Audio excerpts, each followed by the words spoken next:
أكاديمية القادة الدولية International Leaders Academy.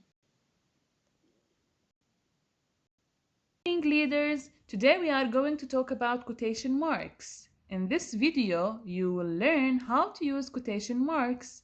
Quotation marks are used to surround sentences, which show a person's exact words. Here is an example. My dad said, "You can do it." She said, "I will try my best." As you can see, the quotation marks right here are around the exact words that my dad said. Look here. Again, here are the quotation marks around the words that she said.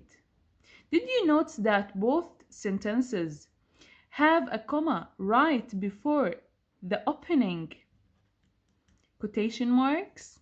Here we have comma before the opening quotation marks. The thing is that you can write both these sentences in another way. Pay attention to what happens to the punctuation. These sentences are still showing exactly what the people are saying, only this time they say it first, then we know who says it. "You can do it," said my dad. "I will try my best," she said. What happened to the punctuation in both cases? Yes, they are somewhat reversed. The quotation marks are still around the part that is spoken, but notice where the comma is this time. The comma is inside the quotations right before the closing quotation. The comma is actually taking the place of the period. That is because the statement isn't finished yet. It actually ends here. This sentence we have reporting clause in this side and we have direct speech. Reporting clause comes before the direct speech, and reporting clause is a clause which indicates that you are talking about what someone said or thought. And direct speech when we report the exact words that somebody says. We are going to put comma after the reporting clause. That is because you are pausing before you tell what the person says. My dad said, "You can do it." She said, "I will try my best." So you are pausing before you tell what the person says. Remember, the first letter at the dialogue always needs to begin with a capital letter. And a little more when the sentence in quotations is a question or when it is exclamatory. Here is what I mean. "Do you think you can do it?" asked my dad. "I'm trying my best," she answered. This time, rather than a comma within the quotations, it ends with a question. With a question mark, because the dad is asking a question, and with an exclamation mark because she is exclaiming that she is trying really hard. In page 78 on workbook, read this. The old man asked, "Can you remember the words?" "I can remember them," answered Puma. "Now go," said the prince, "and don't fail." Read. These are reporting clauses. We use them to show who said something. The old man asked, answered Puma, said the prince. These are reporting clauses. As we said that the reporting clause is a clause which indicates that you are talking about what someone said or thought. The reporting clause can come before the direct speech. Look at the punctuation. The old man asked, "Can you remember the words?" So look at this sentence. we have here the reporting clause. The old man asked, and after the reporting clause, what we have? Comma. We have comma. Comma after the reporting clause. And then we have speech marks. We have here question mark at the end of the question. We put comma. That is because you are pausing before you tell what the person says. Now punctuate this sentence. Puma asked, "Where are we going?" The answer is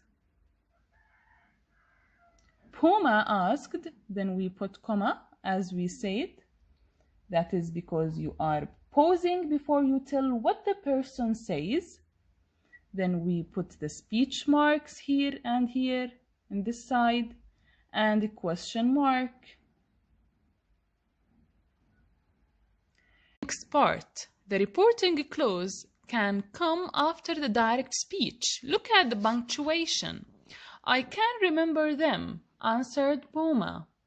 Now, look at this sentence. We have here speech marks between what the person says. And we have comma after the direct speech.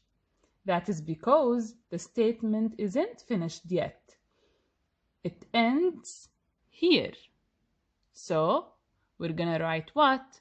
Full stop. Full stop at the end of the sentence. Now punctuate this sentence.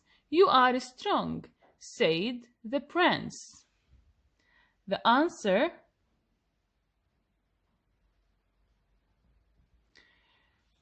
"You are strong." We're gonna put speech mark between what the person says and comma. That is because the statement isn't finished yet. And then the reporting clause, said the prince, then full stop. Now, go to the next part. Last part. The reporting clause can come in the middle of the direct speech. Now go, said the prince, and don't fail. Now we have speech marks between what the person says, and we have comma after the first part of the direct speech because the statement isn't finished yet. And we have said the prince, and also we put comma after the reporting clause. That is because the statement isn't finished. And we have here speech marks between what the person says, between the direct speech, and then full stop at the end of the direct speech. Now punctuate this sentence. "Run fast," said the prince, "and don't stop." The answer is run fast, speech marks here, and comma, said the prince, comma, and don't fail.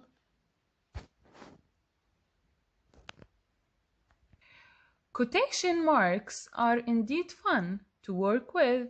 You can now have your character speak when you write stories. Remember to keep practicing what you learned with me. Thanks for watching. Marks are indeed fun to work with. You can now have your character speak when you write stories. Remember to keep practicing what you learned with me. Thanks for watching and listen to this song. Use quotation marks around direct speech. The actual words of the speaker. Sarah said, "Meet me after school." If the quote is a complete sentence, capitalize the first word. Place a comma before the first quotation mark. If the quote comes at the start of a sentence, place a comma before the second quotation mark. Meet me after school, said Sarah. If the quote contains a question mark or an exclamation point, don't add a comma. Come here now, said Anna. A sentence that has no actual spoken words does not need quotation marks. Sarah said that we should wait for her. Use quotation marks around direct speech, the actual words of the speaker. Sarah said, meet me after school.